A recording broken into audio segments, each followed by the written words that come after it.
So welcome to our response panel to our keynote address this morning, The Liberal Arts in the 21st Century. Before I introduce the panel, as the person who wrote the most emails in preparation for this conference, I'm going to claim the prerogative of making a very brief response of my own to Michael's talk.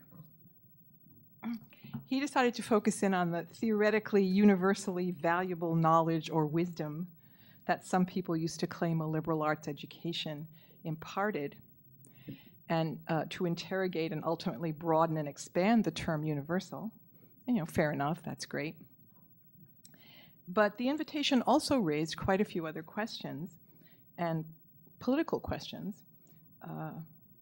And I'm going to sort of remind Michael of those. Can a liberal education be an engine or a catalyst for change in society? Can we, as an institution of higher learning, play a leadership role in bringing our society into a productive and sustainable 21st century, in making our government responsive to the concerns of its citizens, in supporting and developing the arts, and cleaning up and protecting the environment from further catastrophic depredation? I know that Michael cares a great deal about politics, and also that he's terrifyingly well informed about current events, because I've read his books and his blogs. So I would just like to draw his attention back to some of those questions and see if he's any thoughts on the potential role of a liberal arts education in affecting change in our society and on our planet. I'm not suggesting that Michael can have solved all the problems of contemporary American society in his talk this morning, and I'm not even suggesting that all of us here as liberal arts educators can together begin to do it. I'm just wondering what Michael might have to say in this area. So those are my 2 cents. For our panel today, we have 4 respondents. Our colleagues Tom Couser from the English department, Jean Giebel from the drama section of Drama and Dance, astronomer Steve Lawrence from Physics and Astronomy, and Susan Yohn from History. And I'm going to begin by creating a little context or a frame for the presentations that follow. Let me tell you, first of all, that all of our panelists received a copy of Michael's talk in advance around mid-September. And from the perspective of their own discipline, and from the perspective of a tenured faculty member in the College of Arts and Sciences, they all thought about his talk and about the current state and the future of the liberal arts. Our first speaker, Tom Couser, has chosen to look at the future of the liberal arts in the 21st century by thinking intensely about the future of those who are actually now and of those who will eventually, hopefully, be doing the teaching, and asking the question of the future of the professoriate and how that future will affect the liberal arts. Jean Giebel of drama will speak next. Jean has looked at the future from the perspective of the students. And by that I mean not so much what the students think they think the liberal arts are, and not whether or not they think the liberal arts are worthwhile, and especially worth all the money that they have to lay out or borrow to educate themselves in the liberal arts. Jean's questions are similar to mine, in that she thinks about the liberal arts in terms of how they might and how we might influence our students to act. And that's not just act in plays or on television. Steve Lawrence of Physics will follow Jean. Steve is the one hard scientist on the panel, and he might in some ways be considered one of the lucky ones among us at the moment, because these things never stay the same.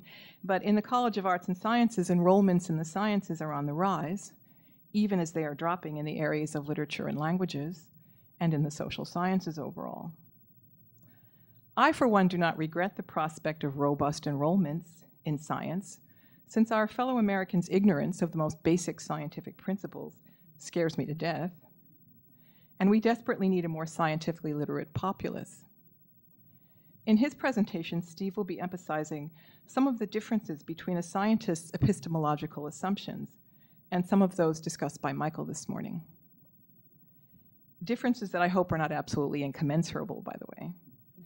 Women have been doing science for a while now, and women like Donna Haraway and Sandra Harding and others have asked a lot of questions about how we know in science.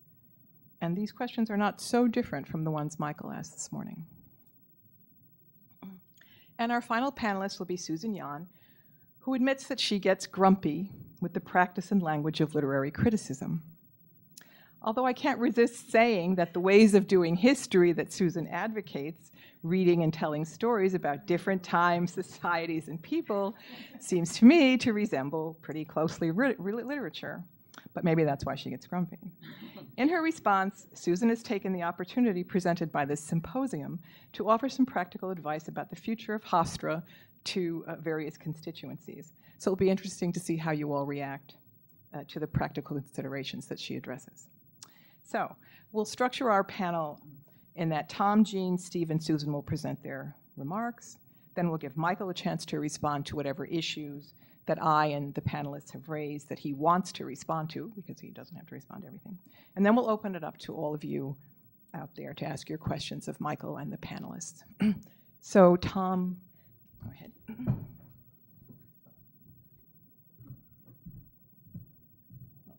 There's a flat place on the podium. That's always handy so you don't spill your water in your lap first thing.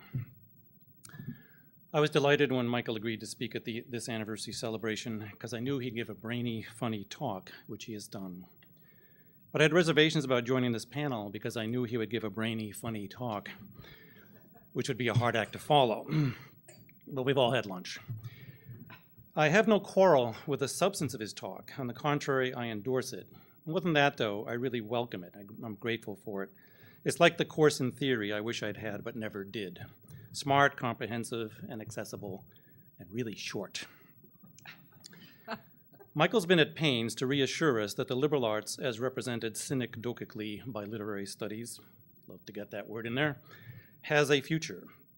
As he sees it, though, to paraphrase Yogi Berra, who once said, supposedly, the past isn't what it used to be, the future of liberal arts isn't what it used to be.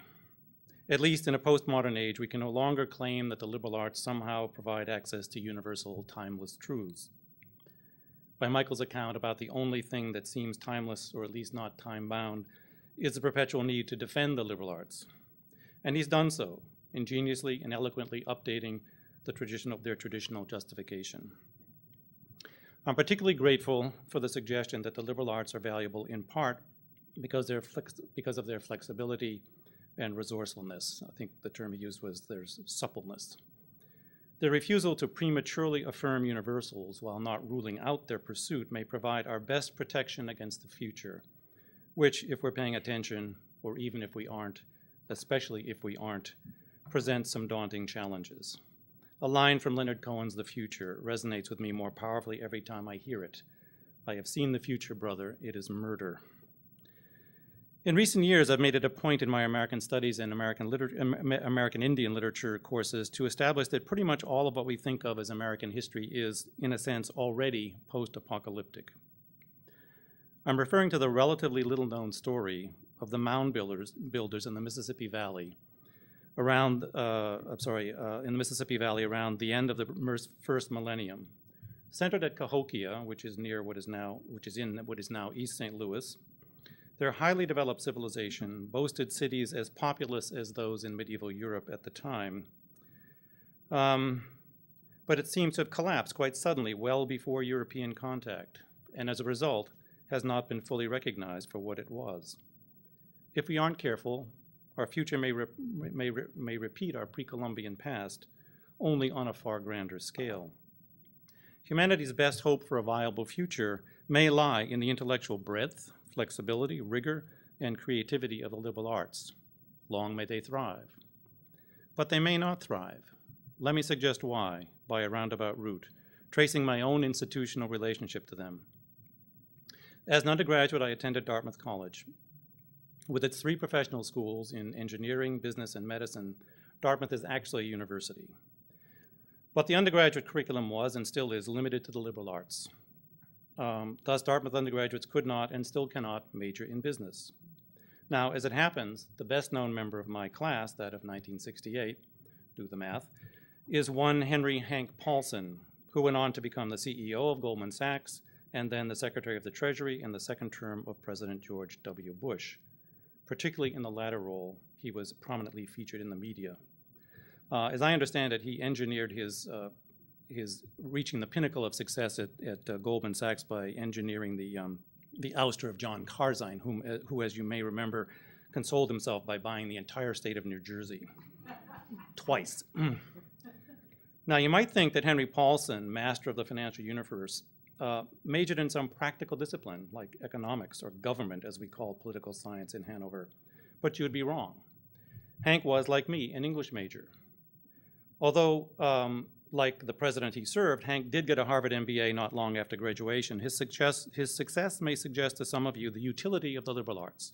See, you can major in English and still make more money than you can spend in one lifetime. To others, it may suggest the futility of the liberal arts. See, you can major in English and still become the devil incarnate, an investment banker and a member of a Republican administration. I prefer to draw a different conclusion. You can major in the humanities and go on to do pretty much anything. A degree in humanities opens far more doors than it closes.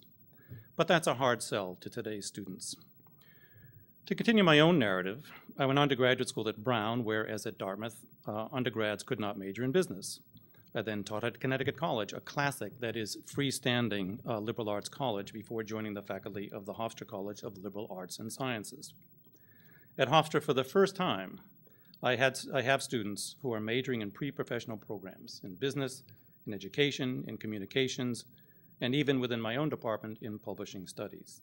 But doing so does not exempt them from a substantial liberal arts requirement. The point of this narrative is to identify myself as not merely a long-time denizen, but the product and advocate of liberal arts institutions. And yet I am so much the creation of the American liberal arts tradition that it has taken me an embarrassingly long time to reckon with how rare the institution of the Liberal Arts College is in the global perspective.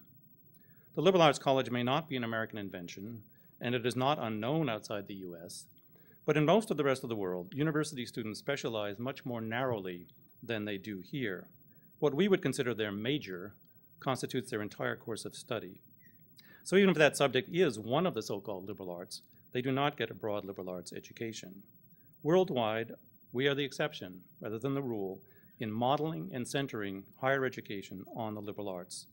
In fact, that's probably why, in the rest of the Anglophone world at least, students don't go to college, they go to university.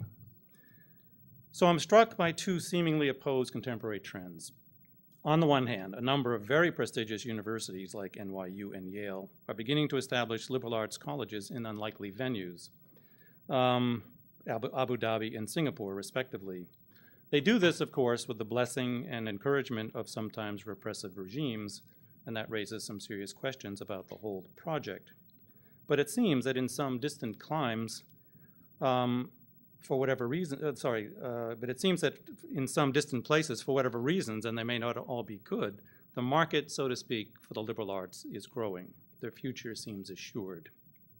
Domestically, however, in the countries where liberal arts institutions began, the future of liberal education seems not so promising. I'm not taking issue with Michael here. I'm not referring to the intellectual validity and vitality of the liberal arts. Rather, I'm referring to economic factors of which he's well aware and about which he has written very candidly that threaten the survival of liberal education. For the health of the liberal arts depends in large part on the health of the profession of teaching it, and that profession is critically, if not mortally, ill. No other profession, not law, not medicine, not business, demands so much from its aspirants in time, self-motivation, self-discipline, intellectual rigor, creativity, and perseverance, and promises so little in return in the way of employment opportunity. As Marc Bousquet has written, for many graduate employees, note that he does not call them graduate students, the receipt of the PhD signifies the end and not the beginning of a long teaching career. Most graduate students are already laboring at the only academic job they'll ever have. To complete my narrative, this is my 35th and final year of college teaching.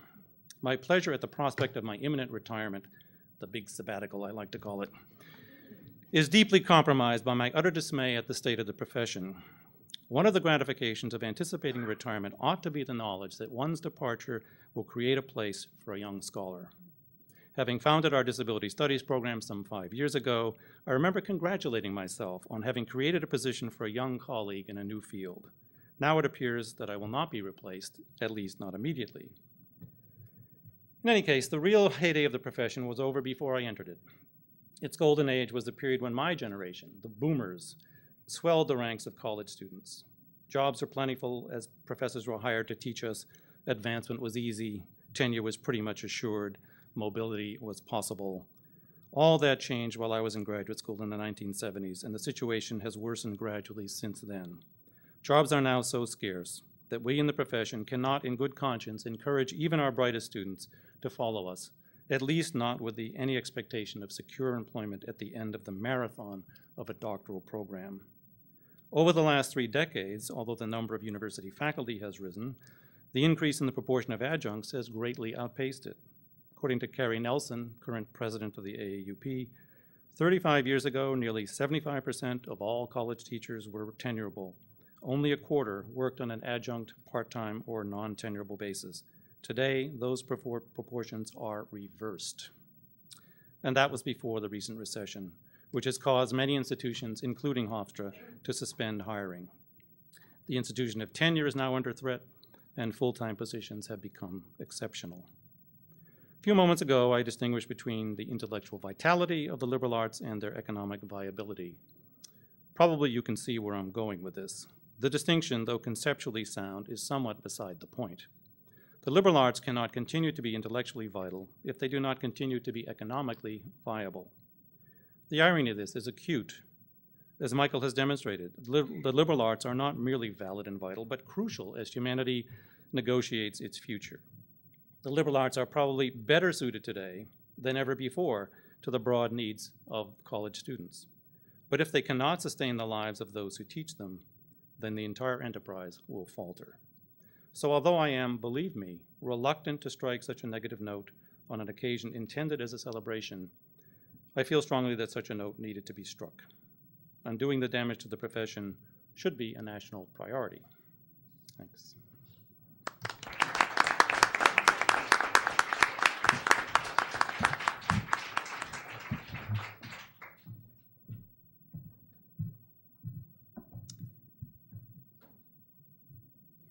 I found myself in an interesting and I felt challenging position being asked to participate in this panel, although I'm grateful that I was asked to participate. But I still feel that I must begin my response with a disclaimer. I'm not a scholar. That doesn't mean I don't do scholarly work. I do. Better? Mostly dramaturgical. My discipline, drama, has been referred to as an interdisciplinary discipline, in that it has, for example, required that I research and come to some understanding of the historical, political, social, and sometimes scientific contexts of topics ranging from the Trojan War to the Trinity nuclear tests. In other words, I have to do my homework. And I do a lot of homework. What I am, proudly, is a practitioner of a fine art. And so I come to Dr. Berubé's remarks with a foot firmly in 2 camps. I teach both in a liberal arts degree program and in a pre-professional fine arts program.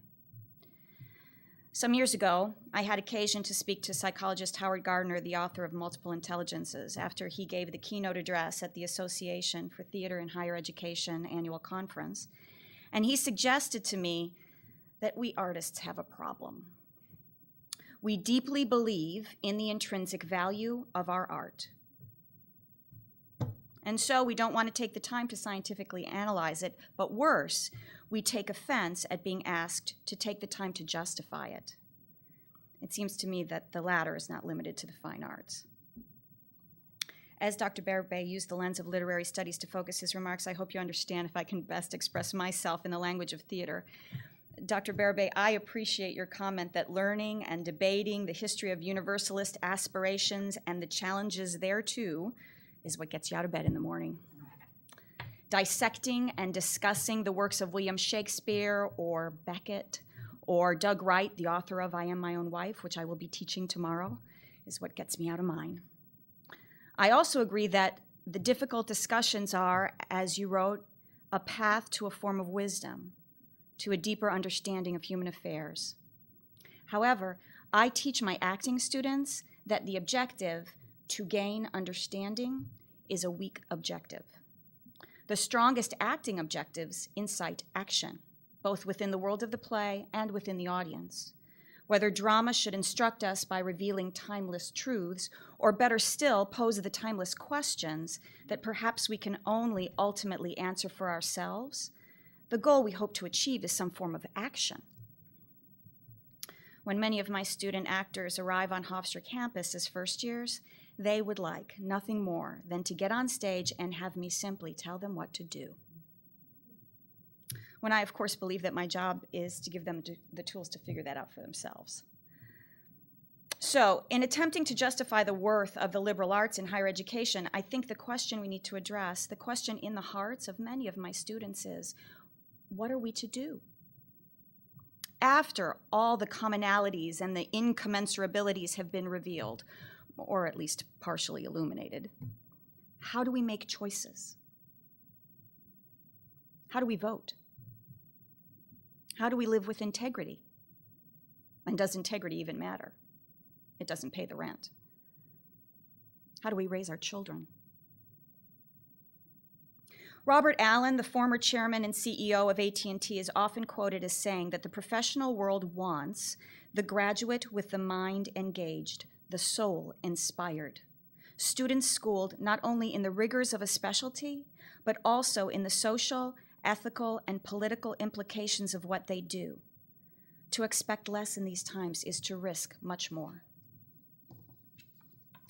When I'm asked by prospective students, and I am asked frequently, why I believe in the value of studying acting in a liberal arts institution rather than in a conservatory, first I tell them that to be an actor is to be a student of the human condition, and so to engage in, as Dr. Berube so aptly defined, the study of what it means and has meant and might mean to be human, and I completely agree, in a world where the human itself is a variable term, is the best education they can possibly receive. But I suppose the most important thing I tell them is that I want my students to be more than just actors. I want my students to be superheroes.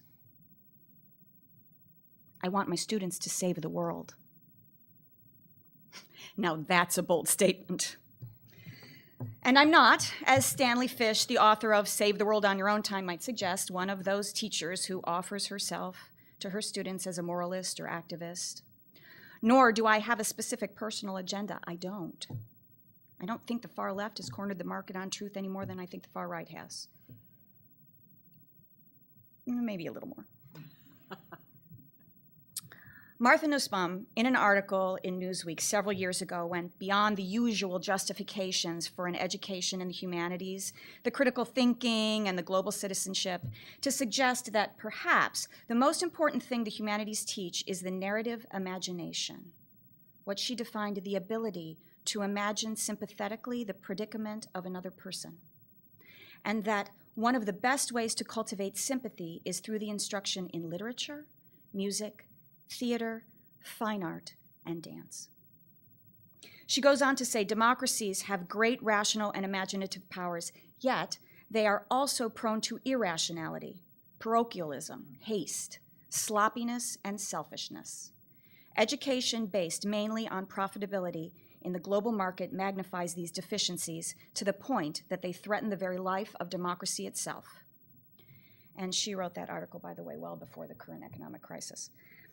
She concludes, we need to favor an education that cultivates the critical capacities, that fosters a complex understanding of the world and its peoples, and that educates and refines the capacity for sympathy. If we do not insist on the crucial importance of the humanities and the arts, they will drop away. They don't make money. But they do something far more precious. They make a world worth living in. The promise of an examined life is pretty safe to say. I'm willing to go the step further and say the examined life is a better life. It is the unexamined belief that is potentially the most dangerous. If we are going to continue to ask students to pay $30,000, $40,000, $50,000 per year for an education, we need to stand behind what we do. I personally am incredibly grateful to work at an institution that states in the mission that the liberal arts are the foundation of all higher education. The mission also states we are committed to broadly cultivating the moral judgment, aesthetic sensibilities, and emotional maturity of students to prepare them for lives of social responsibility.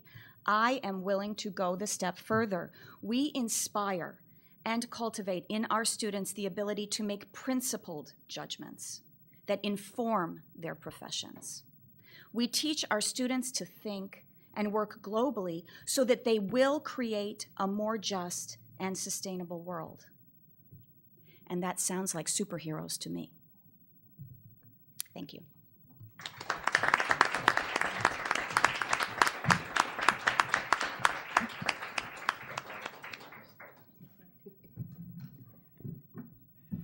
Steve.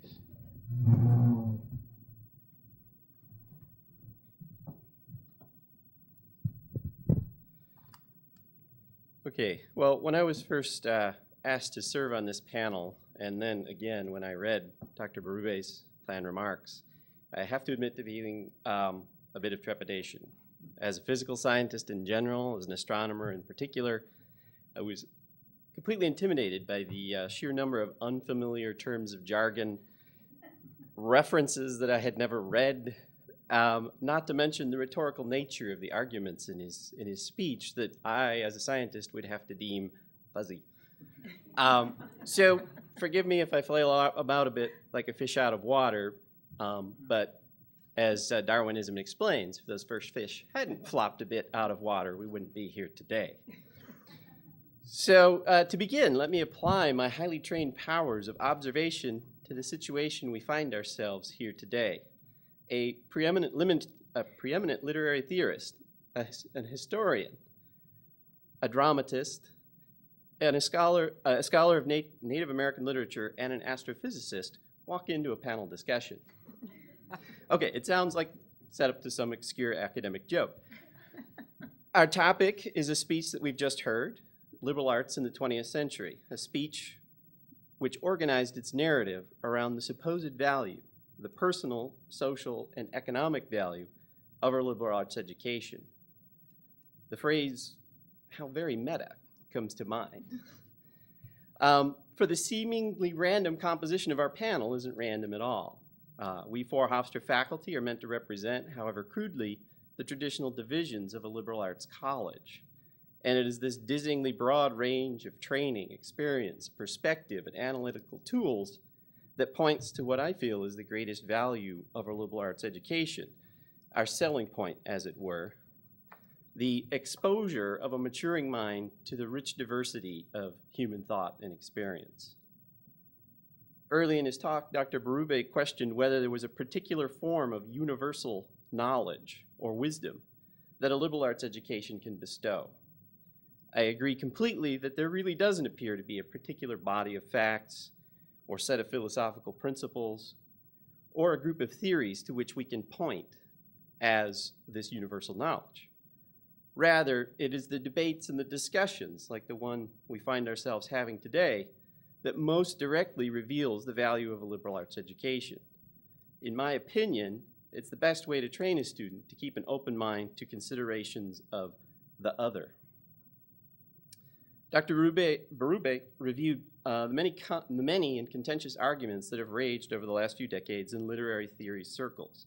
Debates on how much, if not all, of human knowledge is contextually or culturally dependent and not universal. And he humorously questions those who believe that a, quote, full and final articulation of universal is even achievable. When thinking of social abstractions like human rights or the true meaning of a Shakespearean sonnet, it does seem a bit silly. As he pointed out, any pronouncement of universality is itself a debatable idea. But listening to his talk with the mind of a physical scientist, I can't help but contrast this intrinsically relativist perspective with the fundamental paradigm of all modern physical science, the much vaunted scientific method, capital S, capital M. As a scientist, I faithfully and devoutly believe that there does exist a particular form of universal knowledge. As the descriptor suggests, it is our knowledge of the universe itself, as revealed by the brute facts discovered through a rigorous and peer-reviewed process of experimentation and observation of the physical world, and also by the universal rules and physical laws by which the universe appears to operate. It is this body of knowledge that makes the universe itself a describable and, most importantly, a predictable system.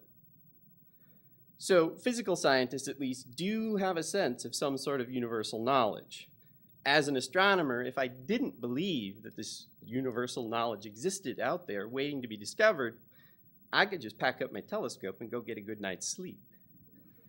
But before I get labeled as a complete absolutist or a foundationalist, and forgive me if I'm using those terms incorrectly, let me point out another contrast that struck me in Dr. Berube's talk.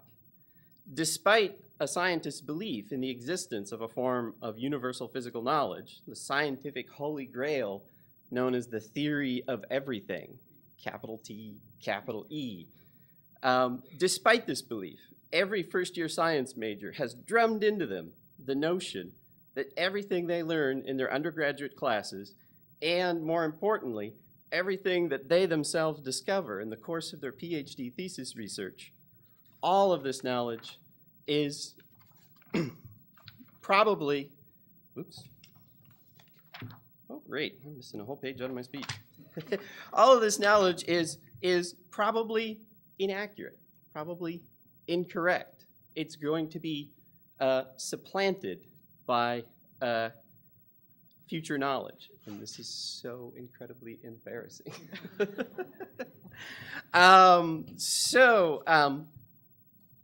Hold on one moment.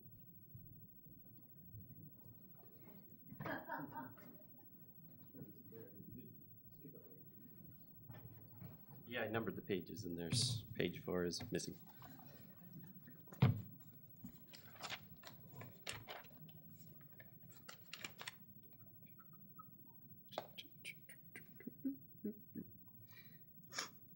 So all physical science students have this notion drummed into them that their current knowledge is just that. It's our current knowledge of the universe. It's our best explanation so far. And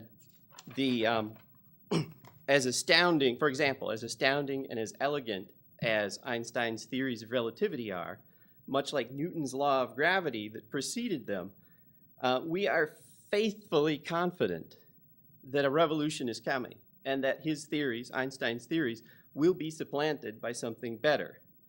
Better, in this case, and this is another key defining principle of physical science, it's a measurable quantity. It's measured by a theory's betterness, its value, is measured by its ability to accurately predict the results of experiments and observations.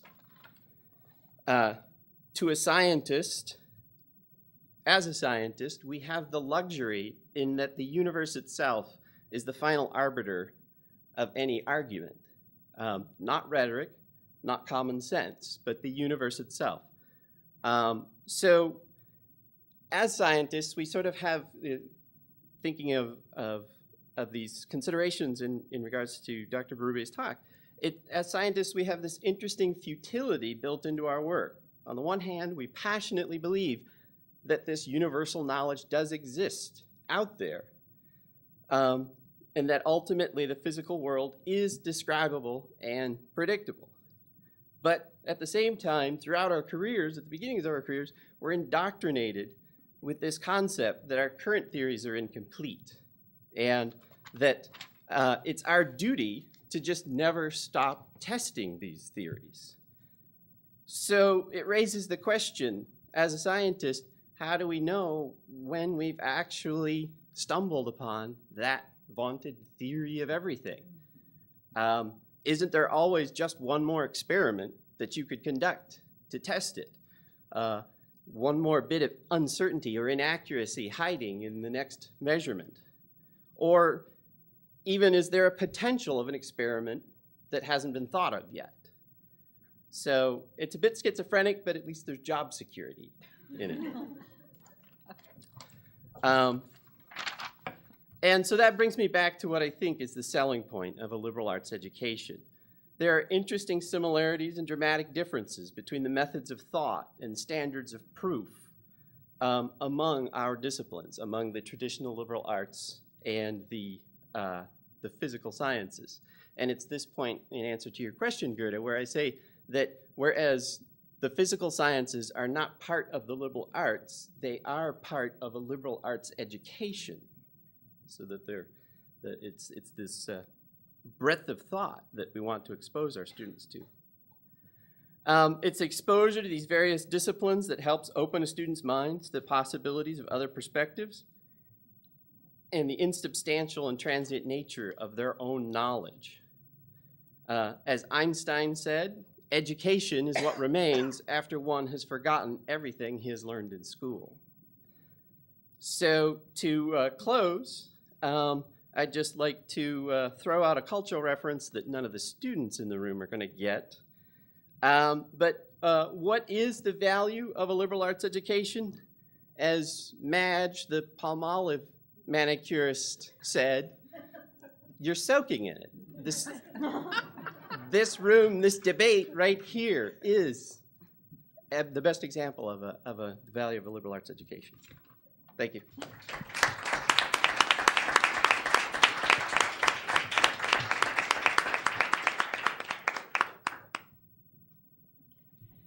So our final panelist is Susan.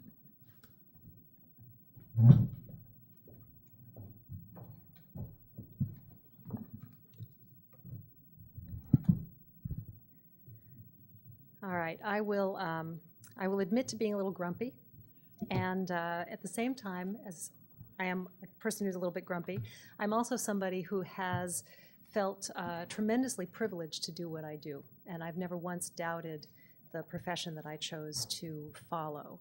After all, how many jobs can you have or professions can you be in where you get to take a sabbatical and spend a year researching, as I did last year, the emergence of the diversity industry and the response on the part of corporate America to the rise of affirmative action. And I was in the process of doing that research, I was also introduced to Mad Men. Because when I was doing my corporate interviews, somebody made a reference to Mad Men, and I said, oh, I've never seen that. And they were just shocked, absolutely shocked. So I went home, and it just so happened that AMC had an all-night marathon of Mad Men on 3 days later, so that's what I spent little part of my sabbatical doing. Anyway, that said, those are the benefits. Now, I don't just do scholarship, I also teach, and it's a real challenge, or I found it to be a challenge over my career, to make the two parts of my life and my career speak to one another. And as I think many of my faculty colleagues who are here probably know, there is that moment when you come off of sabbatical to go back into the classroom where you have a kind of performance anxiety, trying to remember if you can still teach or still know how to be effective in the classroom. And I've had some part of that this semester, and I want to start with some outtakes from the current class that I'm teaching, which is an introductory course, The Present in Historical Perspective, and we've spent the first few weeks of this class studying the current recession and are now moving backwards to look at the Great Depression, to do an examination of the Great Depression. Now, what I've learned from my students this semester are the following, and this isn't just what I've learned, but this is among the things that I've learned, that Franklin Delano Roosevelt's mother was Jewish, that the Federal Reserve Bank is a private entity founded and sponsored by private business, and that the current economic crisis is caused by inflation. All right, these are among a whole host of falsehoods believed, and in many cases deeply believed, by some of my students. And as I'm trying to sort of reconcile myself to, okay, what do I say and how do I respond to these falsehoods, I receive Dr. Berube's paper, and am reading that, and also on top of that trying to grade 55 papers. So my response to your paper was, yes, this is great, I'm with the project, but what's the relevance of this to what I actually do in my classroom? How do I bring the two things together? How do I make this meet? My bread and butter comes from teaching. And my job is to show my undergraduates, to convince them, show them, I haven't quite figured out what yet, the many ways that they are part of something larger than themselves, and that there is value in gaining the general knowledge which constitutes the liberal arts, and which the subject and discipline that I have studied for much of my adult life, history, is an important part. And even as I would like to spend more time in the realms of theory, debating with my students just the knowledge and wisdom at the root of the education that they are receiving, I spend an awful lot of time dispelling information which is false, and teaching my students the basic skills and tools they need so that they can test the facts or the truths that they have received and to which many of them cling. And I think that's an extremely important part of a liberal arts education, is knowing how to ask questions of the truths that we are told. When I tell them that studying history will not save us, collectively, humankind, from repeating the sins or the mistakes of the past, their very practical selves, and I appreciate them for being as practical as they are, their very practical selves say, why bother then? Why should I even care about this? Studying history, I tell them, allows them to lurk in the margins, to time travel, to move back and forth across space and time, to get inside the minds and experiences of other people, and to perhaps for just a moment get outside of themselves and their certainties. When and if they finally get this message, there are other attractions to studying history. The emphasis on personal stories, the narrative rooted in evidence, on explanation rather than generalization, and as Dr. Berube notes, discussion and contestation. The message we hope they take after the falsehoods are dispelled is that it takes a constant struggle to see what is in front of one's nose and to face forward into the future. Or, as one of my colleagues summed up much more succinctly, he struggles to convince them, and I'm quoting him here, that people matter, things change, and you have to get off your asses and be part of it, unquote. I think Dr. Berube, I don't think Dr. Berube disagrees with any of this. He clearly supports history as a way to question and expand universal truths, and that term should probably be in quotation marks, that meanings change, that humans in different times and spaces revise and expand what is considered truth. And I think we would agree that our job is to teach students how to engage and contest, to raise big questions about difference and equality. Yes, students don't have the information or they have the wrong information, and we need to supply, as faculty, supply and correct this. Good teaching enables students to ask what matters. But what I struggle with is how best to do this. How do we teach our students to ask questions and respect difference? How best do we denaturalize their worlds? And 20 years into my career, I had hoped I would be better at this than I am. And it's something that I still struggle with. And if any of you have the answer to this, please send it my way. The invitation sent to Dr. Berube included a list of questions about the relevance of the liberal arts. And I appreciate that he didn't feel the need to argue about the value writ large of this education. When the wealthy stopped giving huge sums of money to leading liberal arts colleges like Dartmouth, and people stopped sending their children to top high schools to better their chances of making it into an elite college, then I'll worry about the staying power of the liberal arts. The challenge I see is how to keep the liberal arts popular, and I mean in the broadest sense, and to keep our reach broad. And this, I admit, is my frustration with these theoretical discussions. How do we put these ideas into practice so they reach and continue to reach a larger audience? How do we keep the liberal arts democratic? I guess that's the basic question here.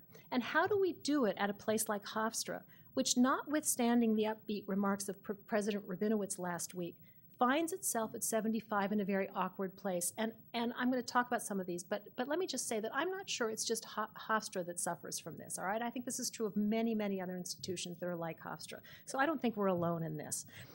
In an awkward place at 75, a private, mid-sized multiversity with a relatively small endowment, struggling to attract students and to light a fire among alumni. How do we make the case for what we think and teach to students who are not convinced, whether this is because they are disaffected, as many teenagers are, or members of the striving classes, which have not uniformly been rewarded for privileging intellectual work? How do we support and extend to skeptical students a kind of learning that many of us know to be critical, one of aha moments, of wonder, of recognition, of imagination, and one that we know is ultimately empowering?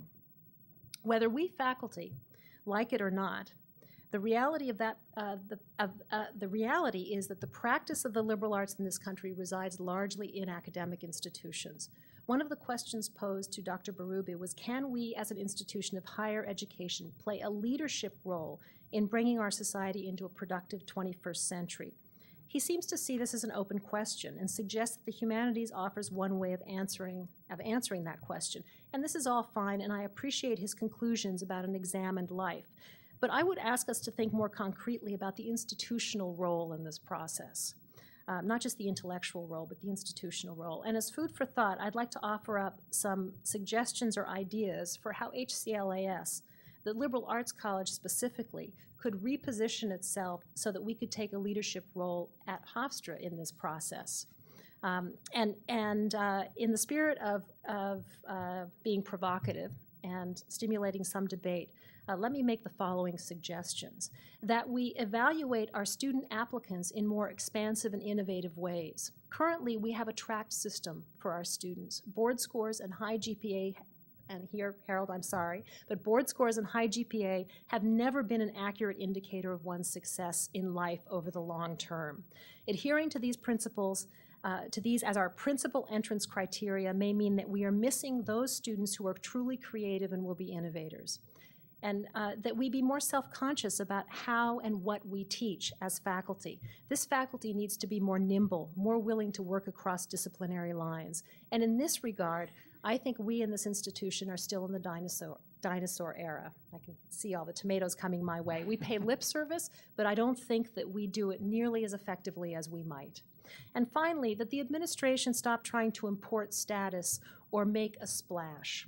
A presidential debate puts us on the map for only one night every 4 years. Developing more centers without strong and broad faculty support across disciplines and academic units means that they are little more than a public relations vehicle. It's fine to bring in outside speakers and talking heads, organize conferences, open centers, but if there is no direct curricular link, no faculty buy-in, and students cannot say how they are connected to these enterprises, there's no value gained.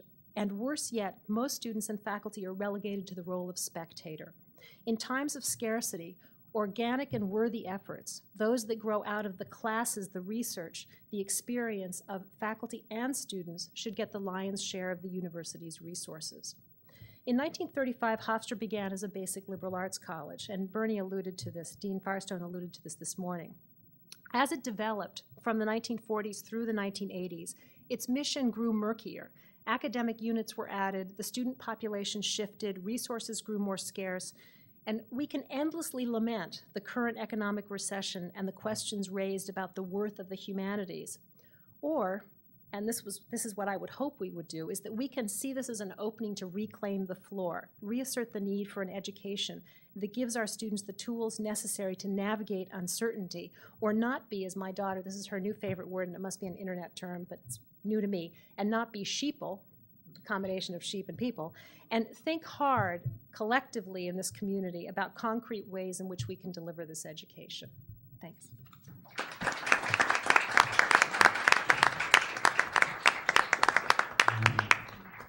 Okay, now we'll give Michael a chance to respond to that, or all of that. What's to respond to? My goodness. No, thanks so much for these responses. Now, I did get advanced copies. Sometimes the advanced copies came in last night, so I wasn't just making this up on the fly. I was making this up on the fly a little while ago. But also in delivery, a couple things changed, and I was trying to figure out how to order these remarks and not take up too much time. But I wanted to say hello, especially to students who are here. If you have questions, I'd really be curious to hear what you make of all this. I'm going to start with the theoretical and work my way to the practical. That's just the way So to Steve first. One of the reasons I like being in a liberal arts college with humanists and scientists is we get to have this argument every so often about what are the limits of human knowledge. Human knowledge about humans is one thing, or about the places where our knowledge is contingent and revisable and fundamentally unsettled, as opposed to knowledge that eventually does get settled. The Earth actually does revolve around the sun. It is round, so forth and so on. But two big things. One is, there's an easy way to divide up this labor.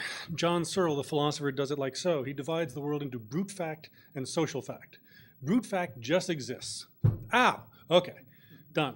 But anything that is, physical, chemical, now once you get to the biological, that's a little, now we're getting a little soft sciencey. Whereas social fact, you take out a dollar bill. On the dollar bill, it says, this note is legal tender for all debts, public and private. You don't go to the Federal Reserve Bank and say, how do you know? Right? That's a sort of performative utterance. It's the way dollar bills are constituted. When a person scores a touchdown, they score 6 points. These things are sort of little social facts that can be revised. Humans can mess with that at any time. We cannot necessarily mess with Neptune, right? So when Searle gave this talk a couple of years ago, about 15 years ago at Illinois, he was making fun of what he thought were people like me who go out and look, I see the moon, it's socially constructed. I'm socially constructing it right now. Sounds stupid, doesn't it? So I said, all right, nobody really says that. Okay, 1 or 2 people do. I'll get to them in a moment. We'll dispose of them. But I'll tell you what, I just have one question. This distinction between brute fact and social fact, good distinction. Is it itself a brute fact or is it a social fact? Ah, got you. Because you can't say it's a brute fact. It's always been a sliding thing, right? Once upon a time, we thought we had to sacrifice people to make the sun come up in the morning, right? Turns out not to be a social fact. It's going to happen without us, killing anybody. Or take a thing that's a little more contemporary and difficult, genetics. I used the example of Down syndrome this morning, but I'm going to say this about genetics generally. What are genes? Are they brute facts or social facts? They are obviously brute facts. They are the building blocks of life, but they interact with the environment. They are machines for processing information. You start messing with them in one way or another, and you have changed fundamentally what they are, and so it's kind of fungible and messy. So a thing like Down syndrome, which is both brute fact and social fact, is really kind of intellectually fascinating as far as I'm concerned. Now, that's thing one. The brute fact, social fact is a good way of organizing our labor, but it's also a good thing to argue about, too, in symposiums like this. And this brings me to the second thing. When scientists talk, and I was talking with Steve earlier because astronomy is the only subject in the sciences I know anything about. Sometimes people speak as if it is a matter of experiment and confirmation. As you say, the outside world the physical world is out there and describable.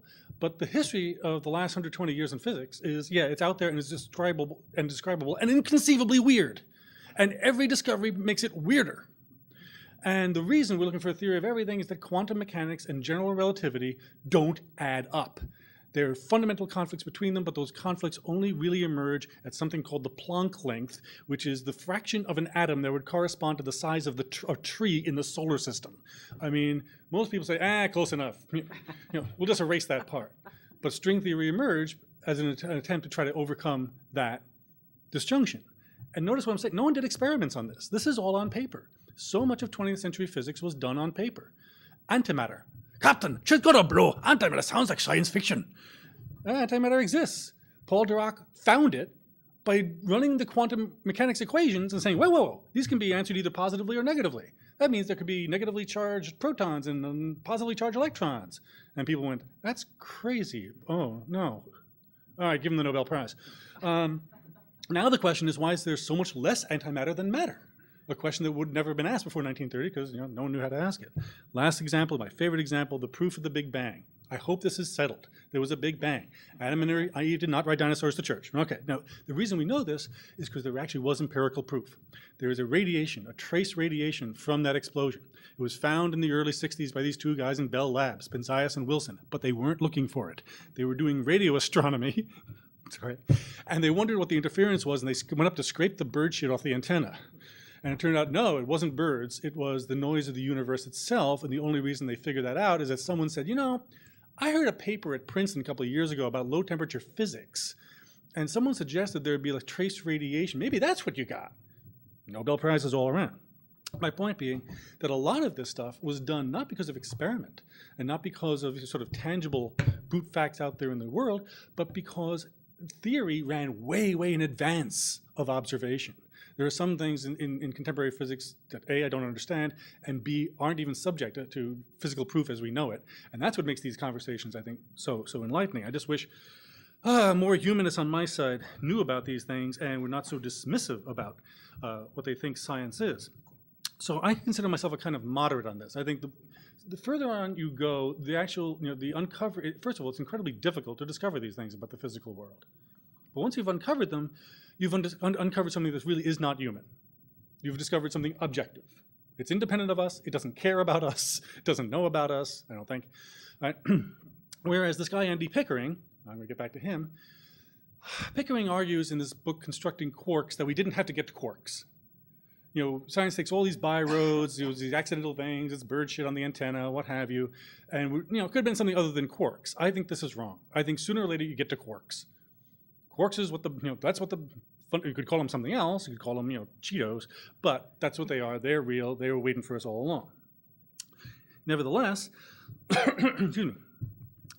I also find that sloppy talk about the social construction of knowledge in the sciences has come back to bite us with regard to things like climate change. And I'll end my remarks with that. Just leave that as a teaser. As for Tom, yeah, of course you're right. There's this horrible disparity between the intellectual vitality of the liberal arts and the desiccated state of the actual employment situation in the field. I'm curious as to whether students even see this, because of course you haven't been around since 1970 to say, oh, wait, 3/4 of you were tenured, now only 1/4 of you are tenured, what's going on? As far as you're concerned, it's just, classes being offered, classes not being offered, right? Well, all I'm going to say about that is, we let this happen somehow. We let the casualization of the profession proceed. We let adjuncts replace tenured faculty. We let all this happen, even though A, our enrollments were not down, and B, we were doing pretty good work. At some level, we thought we deserved this, right? Or the contemporary version is, oh, we know the sciences, they bring in the real money. We have these handmade things. The last time the arts and humanities were relevant was the 17th century. We'll never get that back. Well, actually, now we're starting to run the numbers, and it turns out that in terms of teaching, the liberal arts are in the black. There was this little strange little thing done at Texas A&M just recently. It started from a right-wing organization that wanted to know, where's our money going? What are these professors doing? And how come so many of them have Che t-shirts? And they wanted to gauge each person's productivity in terms of number of students taught over against salary. Guess the profit centers in universities are the liberal arts, because we do the bulk of the teaching. What's the drain? Agriculture and engineering, for different reasons. Agriculture because relatively few students, engineering very high startup costs and labs and so forth. It's really eye-opening. We never did make that argument. We could have, because we're not supposed to be downsized. We are not costing you money. And furthermore, yes, I know the legislators sometimes get squicked out when we talk about queer this or queer that, but that's not a good reason to cut us either. We didn't make that argument, and now we are backs against the wall. So, to practical matters. Superheroes and saving and sustaining the planet. First thing I'm going to say is that for me, everything is a practical question. Figuring out incommensurability, talking about cosmic microwave background radiation, that's all practical questions. How to think about my first year course that I'm teaching now on disability studies, this is a practical question. Most of my examples from this morning's talk, most of the examples I write about, most of the examples I think about come out of classroom discussion. Now granted, I have to pitch this at different levels. I don't give entering students the full metal postmodernism. It would, well, it would be bad. But I did do something like that in an honors seminar. I am introducing some pretty difficult concepts in disability studies in a first year seminar, sometime by way of film. But this makes me think two things. I'm not really, I should be, but I'm not fully prepared to say the examined life is the better life. I say we can't promise you a better life, we can promise you an examined life, and you want to say that the two are the same thing. And I said, not always. Sometimes with more knowledge comes great pain, remorse, agony, anguish, and stuff like that. For example, my students also come in with not much of a knowledge base about such things. They do not know, for example, the history of eugenics. Or if they have heard it, they've heard, oh yeah, eugenics, the belief in a master race, Nazis. They are appalled to hear that the origins of the movement that led to the Holocaust were in the US and the UK. They are horrified to hear that it wasn't a bunch of cranks and nitwits who came up with eugenics, it was the leading scientists of the day. This is a thing that Stephen Jay Gould pressed again and again during his life, peace be upon him. that this was not the work of a bunch of bad scientists. It was the work of the best science of the time from about 1880 right through to 1950. And it still lives on in zombie science. These things come back every 15 years. The agony he must have felt in writing a new forward to The Mismeasure of Man, I think one of the most important books of the last 50 years. He wrote that in 1981 to combat the Arthur Jensen IQ nuts of the 70s. They came back in 94 again with the bell curve. This belief in the innate intelligence and the ranking of various racial groups. Very hard to kill this idea. Zombie idea. You must shoot it through the head and then stab it through the heart. That's the only way to do it. I know about zombies. All right. Students who learn about that history are not happier at the end of it. It is very hard to come out of an understanding of the history of eugenics and involuntary sterilization in this country or in Germany and feel better about us as a species. So I still think it leads to a better life, but your mileage may vary. I'll only promise the examined life. What you do with it is more up to you. Which turns me to the question of action.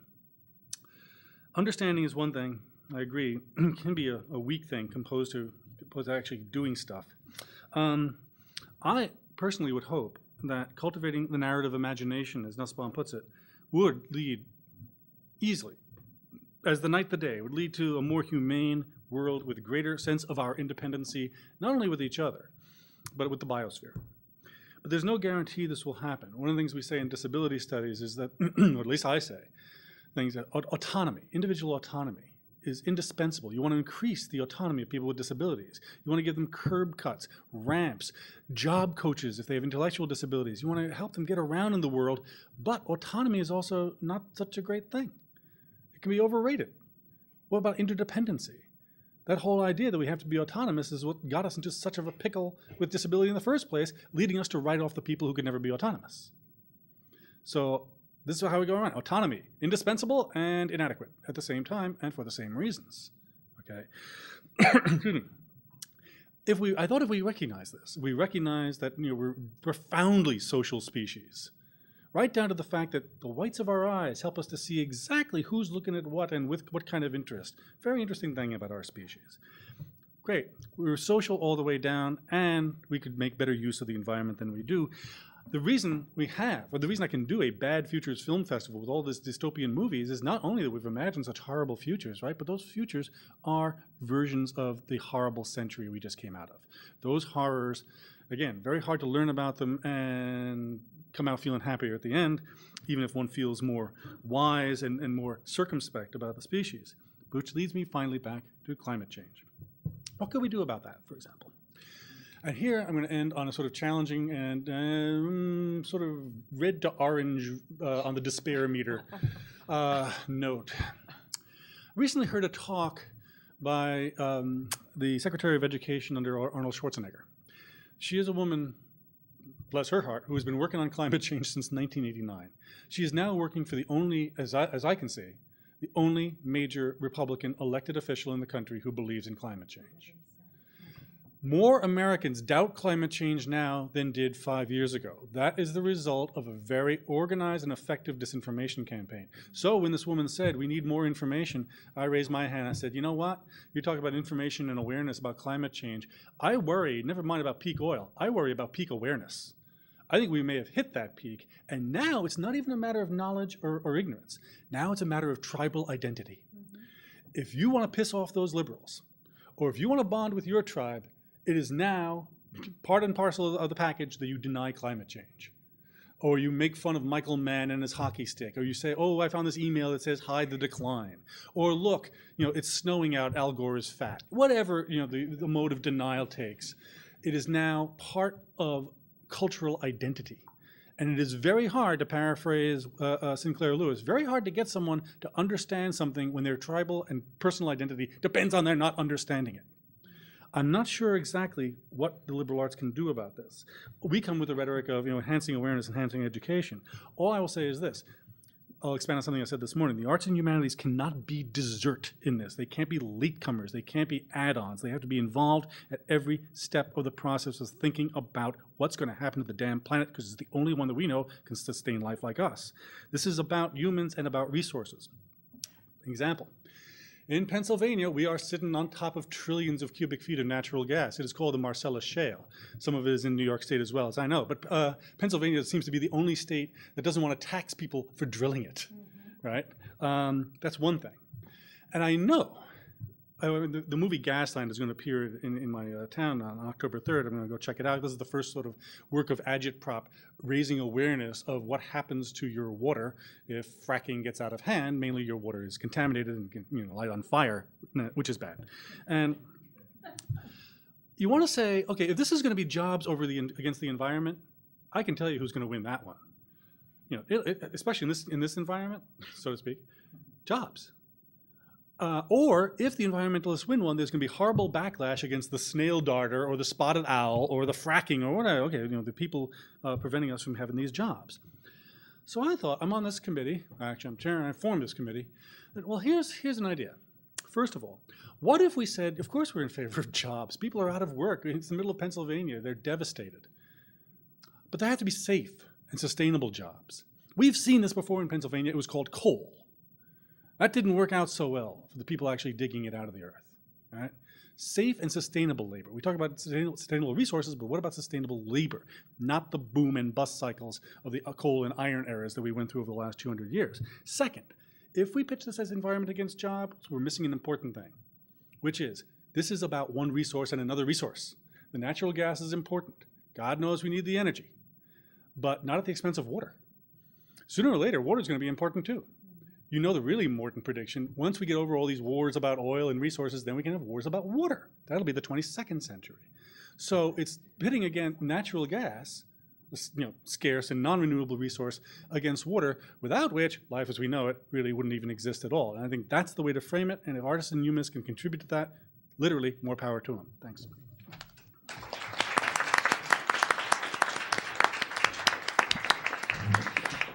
So I'd like to open it up to the floor, if anyone has any questions. Okay, Iska and then Harold. If you want to take the mic. I have a question I think that Susan alluded to, and maybe it's something that is part of the way this whole business has been set up, and that has to do with disciplinarity and interdisciplinarity.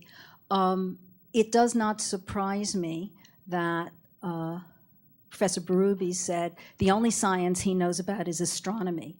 The only science I even partially know about is biology. I bet if we polled the liberal arts people in this audience, they would have some of the same responses to science. To what extent, in discussing the liberal arts or the liberal arts and sciences, are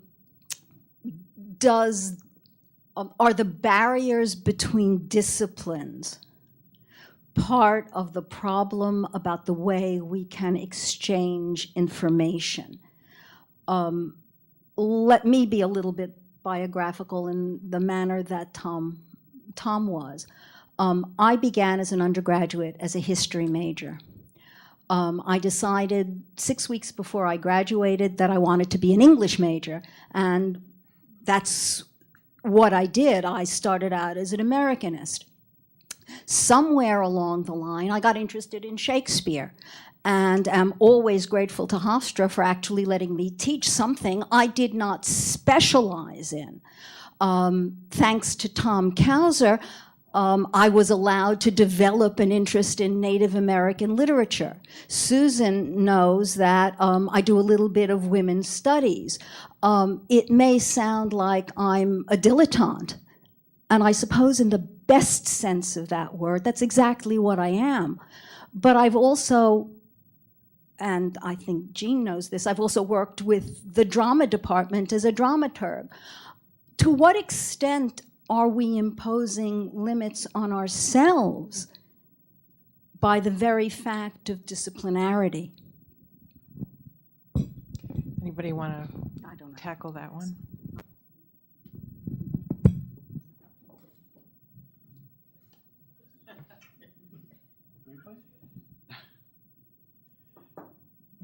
Do you want the mic? Can people hear me? Yeah. Okay. Yeah, I'm ambivalent about disciplines. It's not disciplines. Like I said, I was saying this at lunch. Discipline's not so much the problem. Departments can be the problem. Departments can be hidebound, and you know, they're places where, you know, people get paid and all, but they'll determine what courses are offered, what kind of intellectual latitude you have. Disciplines emerged in the late 19th century for good reasons. I get a little antsy about complaints about specialization of knowledge, because I'm afraid that's another one where the cows are not getting back in the barn. Knowledge just is that specialized. You want to know something about a science fairly remote from you, it takes a while to get up to speed. I really am only up to speed on astrophysics up to about 1960. When they get to the stuff they're doing now, I go read blogs. I mean physics blogs. Because I can't read the journals. I can't read the actual scholarly communication. And so I also rely, thank goodness there are these popularizers out there. They write these popular books like Brian Greene and people like that, Stephen Weinberg, Stephen Hawking. So I think the disciplines emerged for a reason, and they're good to think with. The question is to what extent the institutional structure you're working in allows you that kind of latitude to be a hedgehog instead of a fox, or I forget which is which, or a dilettante as opposed to a narrow specialist. Because there's nothing really about the nature of knowledge itself that would prevent that. Right? It's just a question of how you can manage to do that in various courses, across various colleges. And I think really the things that are breaking, or the things that the friction points are not so much the disciplines themselves as the departments in which they're housed.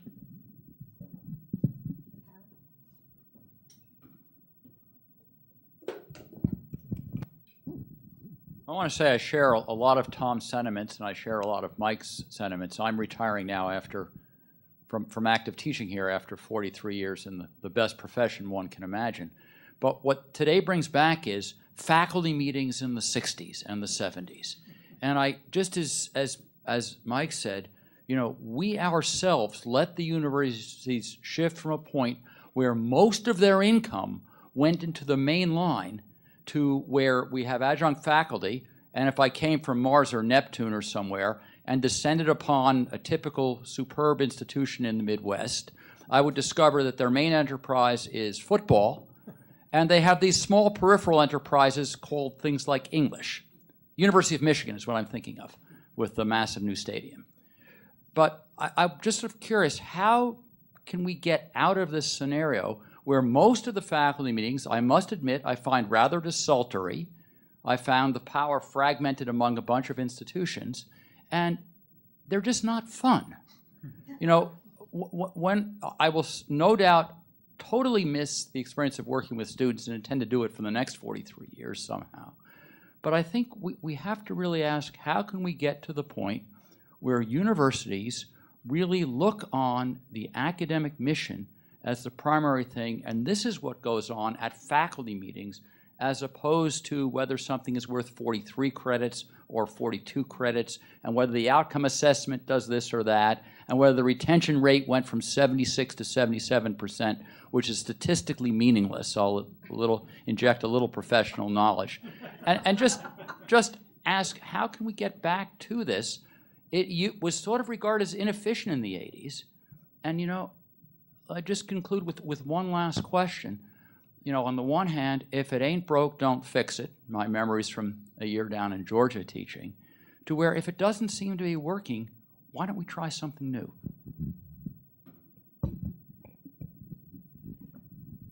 Tom, did you want to take a stab at that? Well, not exactly. I mean, I'm not sure that the department, I sympathize with the idea that department meetings aren't what they used to be. Were they ever what they used to be? I was there in the 60s. No, I wasn't actually, but I'm not as old as Mr. Lost my train before I left the station. I guess I was going to say that one of my fears about the liberal arts, I'm married to a woman who teaches at Connecticut College, which is where I met her, and I must say, they don't have this sense of angst about the liberal arts. That's their whole thing. Sorry. My wife, who's an art historian at Connecticut College, you know, I socialize much of the time with my colleagues there because we live there, and they do not have this sense of angst that I have expressed in my remarks. And that's because they are a freestanding liberal arts institution. They're not threatened by pre-professional programs around them. They didn't suspend hiring this year. They hired they had, I don't know, it looks like a dozen new faculty that they've hired this year, and this is a small faculty of 100 and something. But I think the fear is that the liberal arts, those will be kind of the showcases, the Ivies and a few pristine liberal arts institutions, and they don't even know what's going on elsewhere. I think it's at the rest of the world and the rest of the academic world that liberal arts education is threatened. They haven't been adjunctified to the extent that we have. Not nearly. I mean, adjuncts teach some of the language courses, but primarily it's not a way of life there, for people to be shuttling from job to job in the adjunct ranks. It's just, I'm struck by the disparity between that highly privileged world and what I think is really the reality around it. And I don't know how we're going to put it back together again. I was glad to hear I'd heard rumors of this report about Texas A&M and the idea that we are actually profit centers. Though I wonder, though, if we're profit centers by using so many adjuncts, then that weakens our case. But anyway, I'll stop with that. Yeah, that's part of it. We have very low labor costs. But again, the argument to be made there is labor costs don't have to be that low. We're not costing you. We are not bleeding money out the English department, and we need to be cut. Quite the contrary. Freshman comp generates all kinds of revenue, and there's no need to be paying people what is really not a living wage. But when you ask about what, if something's not working, why don't we try something different? That's why I'm curious as to what students think of this, because I'm not sure from their perspective what's working and what's not working here or anyplace else. One of the things that struck me as a student is that, first of all, when I heard faculty get together like this, it was largely incomprehensible to me. And the very fact that there were these sort of conflicts going on between humanists and scientists, or between historians and literary critics, or what have you, sort of, I got a vague sense of it shuttling from class to class, right? But there was never any symposium on, well, what's working about your education? It was just assumed that you put that together. You put together your schedule, and its coherence is like a value added that you bring to it. Because, we don't do the coherence part unless we have a very structured curriculum. So I'm going to punt on that one, whether, on what works, because I'm kind of agnostic about it.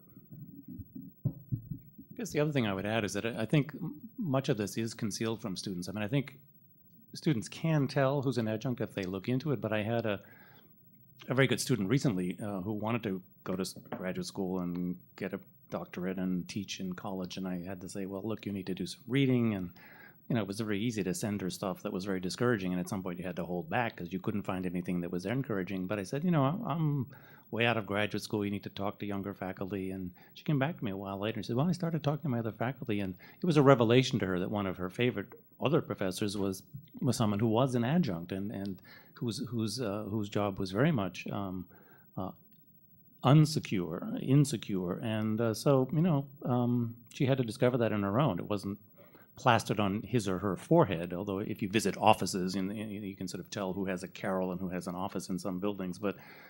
And you can tell if people have the doctorate degree, maybe, or not. But that's not it. It doesn't map onto the full-time adjunct divide. So I think that many of our students are blissfully unaware. They're unexamined. They're living an unexamined life, and they're happy. Or they're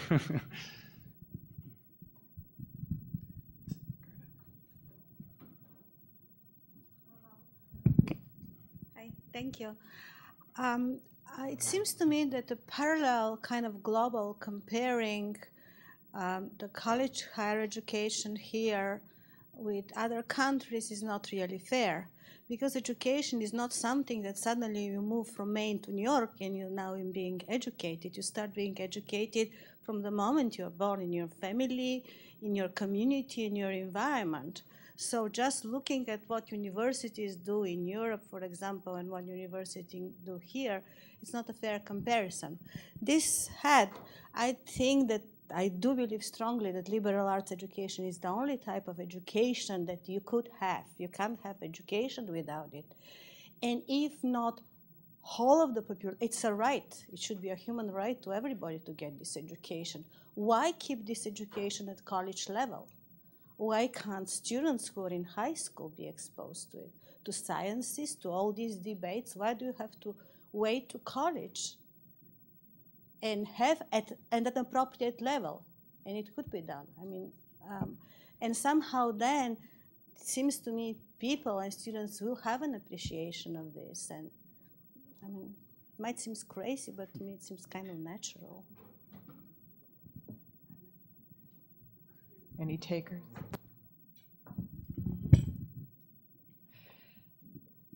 Yeah. Do I see a student wanting to speak? Great.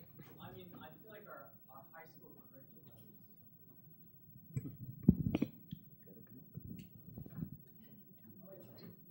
Can you hear me? Yeah. Everyone? Yeah. Thank you. I was going to say more of our high school curriculum is structured a lot like a liberal arts. We get a lot of we get the science, we get the English, we get the full mapping of that education. That's actually an interesting theory, though, right? When you said that, is it possible that high school turns kids off to the liberal arts education universities? You know, the possibility that they don't like English that much, so they, take a different route. But in answering, I think we do get that full exposure in high school. At least I did. I don't know if you did. Thanks a lot. I mean, that's a great point. Yeah. Your friend wants to speak. I think in times like these, students and university want to see the bottom line of education. They want to see what they can get out of it, how fast they get the degree. They just want out of the system. They don't want to spend $30,000 a year on what they think, I don't really need to take this compositional class. What do I need this for? And as Dr. Kemper was so eloquently put it, there's no reason this can't start earlier. Get from even elementary school. Why can't we introduce students to physical sciences, get them interested in the fields, have them explore while they're younger, and so that when they get to college, they can go to the bottom line, they can figure out the field they want to study in, and then pursue it. Like in China, they don't have distribution classes like we have here. People focus distinctly on their main courses, their main field of study, and there's no reason why we can't bring this sort of thing here to students who want it. But I believe this also starts at a lower level of education, as in elementary schools and high schools. So that's what I wanted to put in there.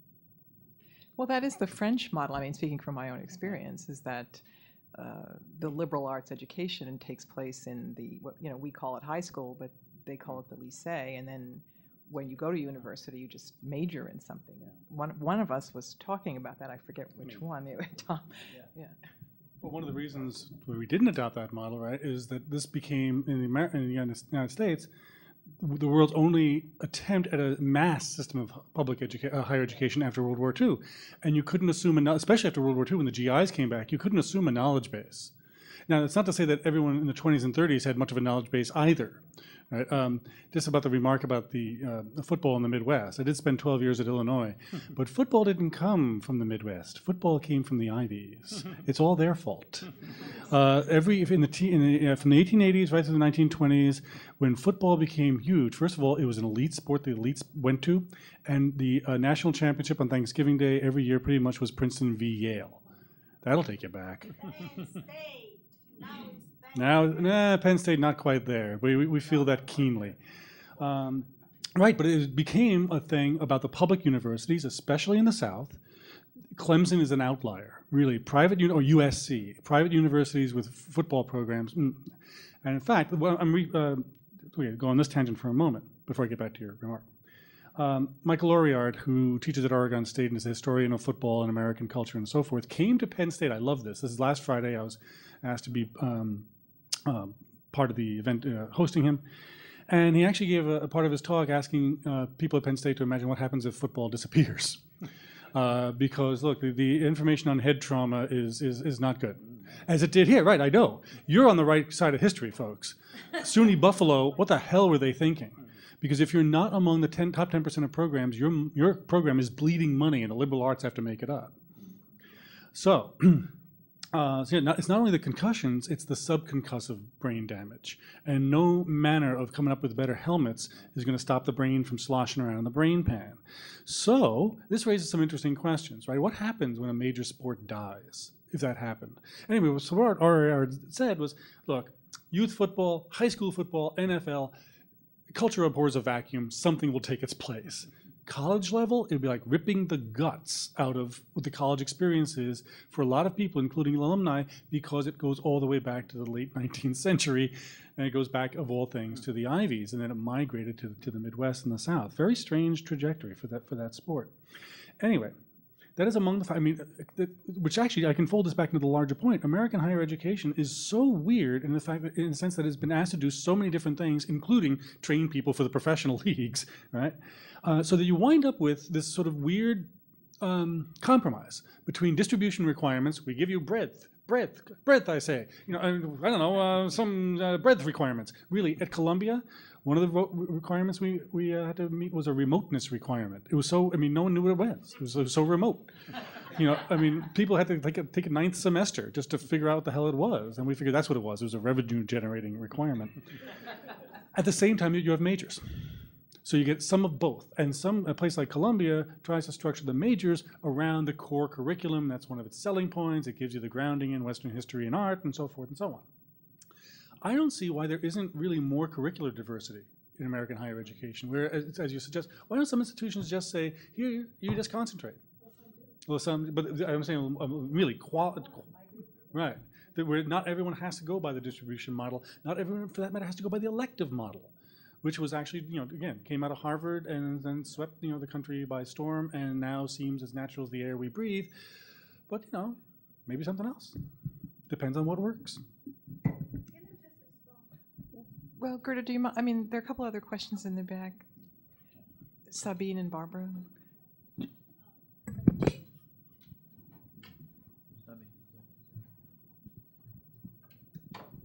Thank you. I just would like to interject on, about the French model of education. It seems that what is happening in France now is that universities are thinking of including liberal arts classes in the basic curriculum, because high school is no longer providing what it used to provide. So now, is it an effect of globalization and everyone is going to follow the dominant model, which is the American model, because American universities have a much better reputation in the world than, any other universities? It seems a lot of people leave the French system to come to the United States. What happened in France is that it used to be difficult to obtain the baccalaureate, which is the equivalent to the high school degree, and now it's much easier. They had to make it easy because they wanted more people to go to the university so that they would not be unemployed. Okay, so then it became easier, and they did not acquire the liberal arts knowledge than they used to acquire. Now they are at the university, but they don't have the set of references that they used to have. So now at the university, they're thinking, okay, we need to offer core courses.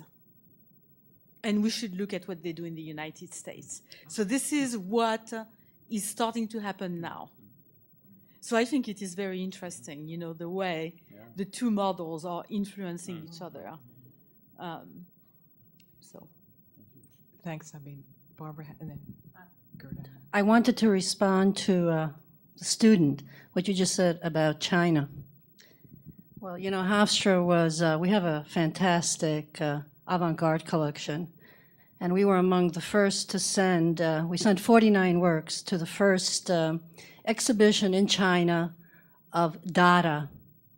And I just saw a recent documentary on the avant-garde in China. Right now, avant-garde artists in China are the highest selling artists in the world. And the liberal arts is becoming, the liberal arts also links to the arts in general, and to people, when people begin to be bourgeois or middle class, and it's obviously happening in China, the liberal arts become very, very important, not just for, because it represents having more freedom to think, and also having time. And what do you do with your time? You travel, what do? You go to museums.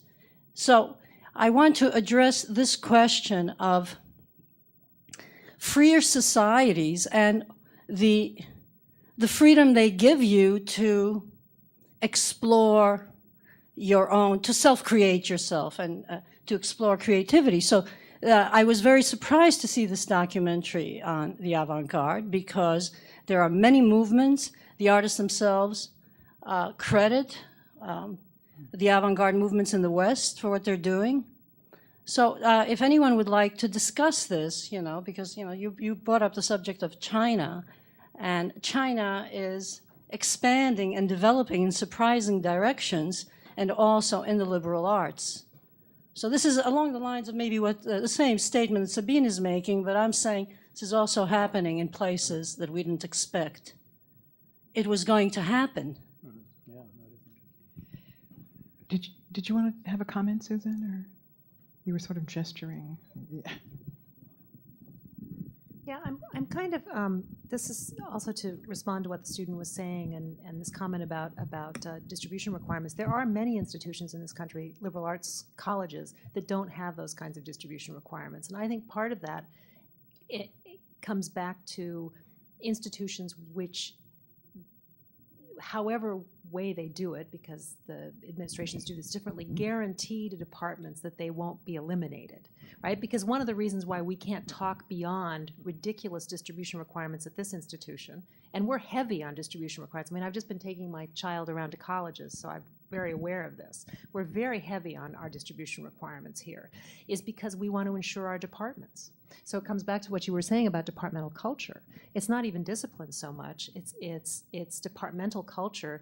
And I know that that's oftentimes stood in the way of talking with and creating with other faculty and other departments interdisciplinary programs here at Hofstra, is the concern that their department not be harmed.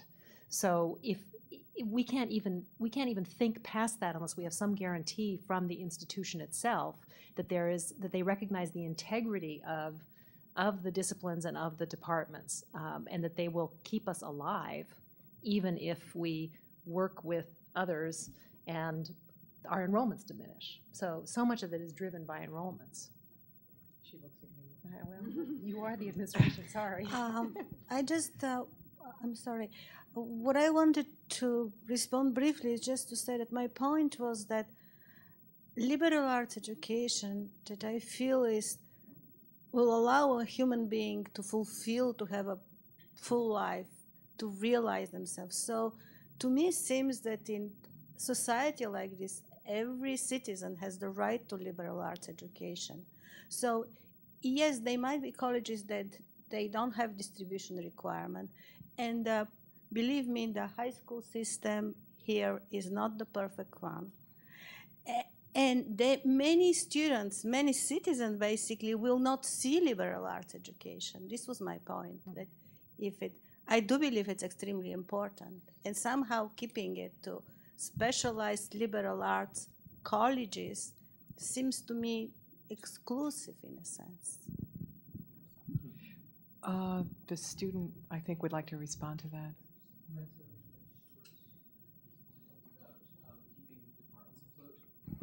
Thank you. I think students are starting to realize. Actually, I prefer not to use this. Okay. I think students and parents are starting to realize that now colleges are beginning to get kind of ridiculous with the expenses per year, and they're starting to send their kids to 2 year schools, classes.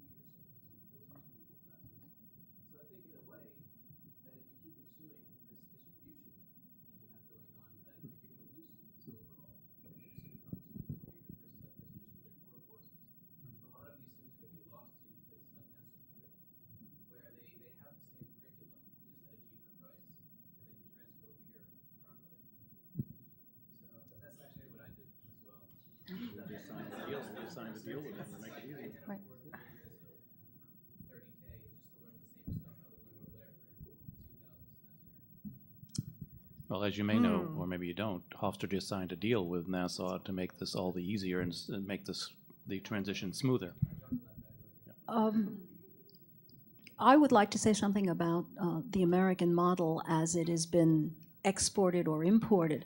It's not merely the way of education that is beginning to be exported, the kind of American model. It's the financial model that's being exported as well. and I would like to point to England as, in fact, the place where it is happening with great rapidity. They are now, after within certain limits, giving where England, if you got to university, it was paid for pretty much. Now they are beginning the tuition-based model that is what has fueled American education.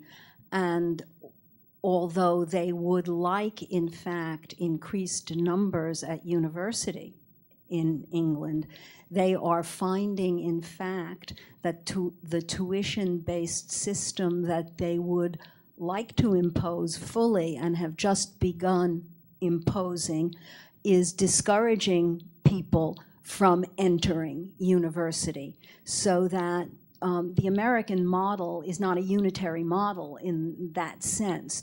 There is the institutional model, and there's, I suppose, the content-based model.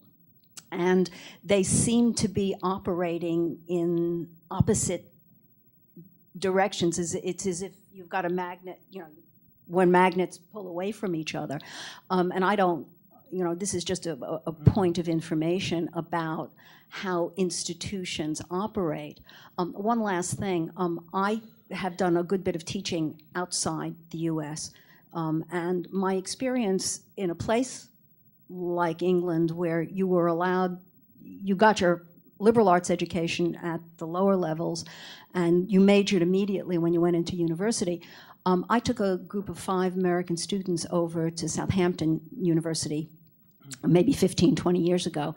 And what I found was that the Hofstra students I took caught on like that, even though they were not as well prepared in the major, because in fact they had a much broader contextualized knowledge, so that within, 3 weeks, they were up to speed in ways that I wouldn't have thought possible, given the specialized quality of what the English majors at Southampton were doing, so that